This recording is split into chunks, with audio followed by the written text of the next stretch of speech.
Welcome to Imagination and Creativity in Education, a presentation for teachers designed to get your attention and transform your thinking, with a focus on you and your students.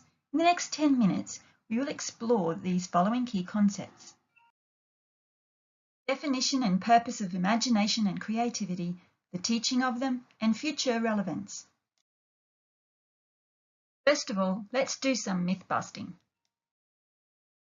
The first myth is that creativity is something you either have or you don't, that only a few people are truly creative. In actuality, creativity is unique to all humans, a universal human quality. Probable proof of this is the need that we all have for beauty, variety, meaning and relevance in our lives.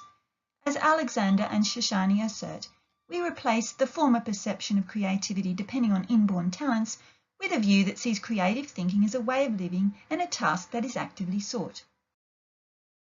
Our second myth is the assumption that creative innovations are a result of sudden inspirations. However, products of creative genius most often result from a journey that requires reimagining, incubation, collaboration, persistence, determination, and delayed gratification. There is a kind of comfort in knowing that even particularly gifted people work hard and collaboratively to create and innovate. Sternberg points out an important lesson in life, and one that is intimately related to developing discipline to do creative work, is to learn to wait for rewards. The greatest rewards are often those that are delayed. Myth number 3 is that imagination and creativity cannot be taught. Robust research underpins Buster number 3. Imagination and creativity can be taught and give life and relevance to learning. These teachable skills are not optional, but essential in preparing students for the 21st century. Let's look in more depth at what imagination might be. Imagination is the unique ability of human beings to use our minds to conceive, explore, and connect previously unknown possibilities and ideas. Imagination exponentially increases in an atmosphere of networking and induces creative expression. Liu and Nope Brandon define imagination as the capacity to conceive of what is not. They assert that imagination is completely malleable. We all have it and we can all develop it. Steve Johnson, in his inspiring TED Talk 2009, explores the environments in which imagination thrives, the informal interchanges where humans connect and share, such as coffee houses where half ideas connect.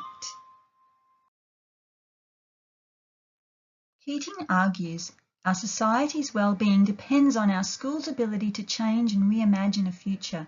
According to Fetz, imagination is supremely well suited for coping with the unexpected, the rapidly changing, and the unfamiliar. Without imagination, the education experience is bankrupt and empty. It is crucial that we prepare students for what-ifs, not just fill their minds with the whats. Jefferson and Anderson speak out of the challenge of post-normality and the incumbent contradictions, chaos and complexities that classrooms need to address to equip young people with social and creative skills for societal and economic change. Liu and Nope Brandon describe an ICI continuum, of which imagination, creativity, and innovation are distinct phases: conceiving what is not, moving to imagination applied, and then the advancement of form. So then, what is creativity?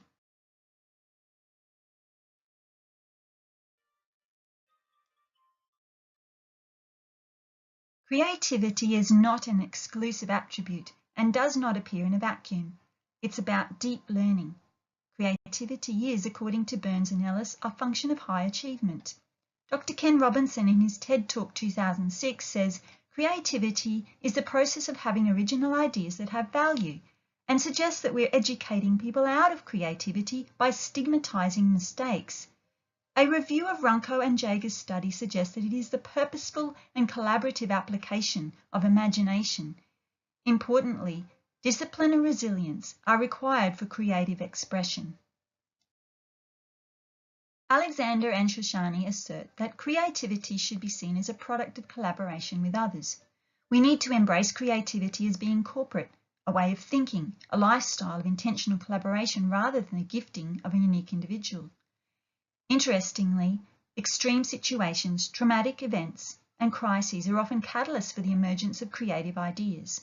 Sternberg describes creativity as a habit which, like any habit, thrives on opportunities, encouragement, and rewards. Creativity is important because in our fast-changing world, we are constantly faced with the new and the unfamiliar. Kaufman and Beghetto's 4C model supports creativity research by providing a framework for existing and emerging theories. It also helps clarify specific kinds of creativity, interests, abilities, and pursuits at the appropriate level. This comprehensive framework expands everyday creativity, little c, and outstanding paradigm-shifting creativity, big C, to include creativity intrinsic to learning or intrapersonal meaning-making creativity, mini c, and the developmental creative process found in professional-like expertise termed pro C.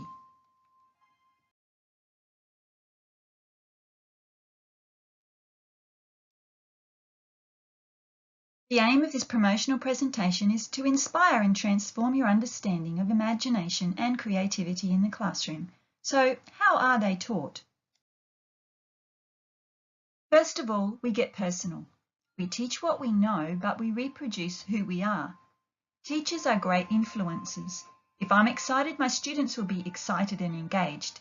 Passion is contagious and persuasive. Contemplate the potential of cultivating imagination and creativity in our students, together being immersed in the creative learning experience that we as teachers can facilitate. My personal life and identity expresses in my personal world, which then flows into my professional influence. If the root is thriving, the tree will produce creative fruit. Creativity is a function of being human. It is imperative for teachers to understand and develop their personal imaginative and creative expression so as to authentically model pedagogical, imaginative and creative practice, to teach for creativity. Personal, imaginative and creative practice can be nurtured in the following ways.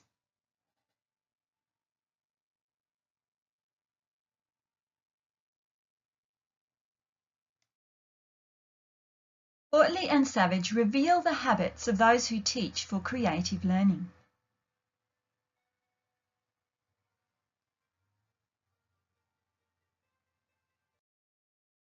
Persistence and resilience are important attributes for 21st century learning. Sternberg provides valuable keys for developing student creativity. As students take ownership of the curriculum and become self-directed, an atmosphere of creative learning is built.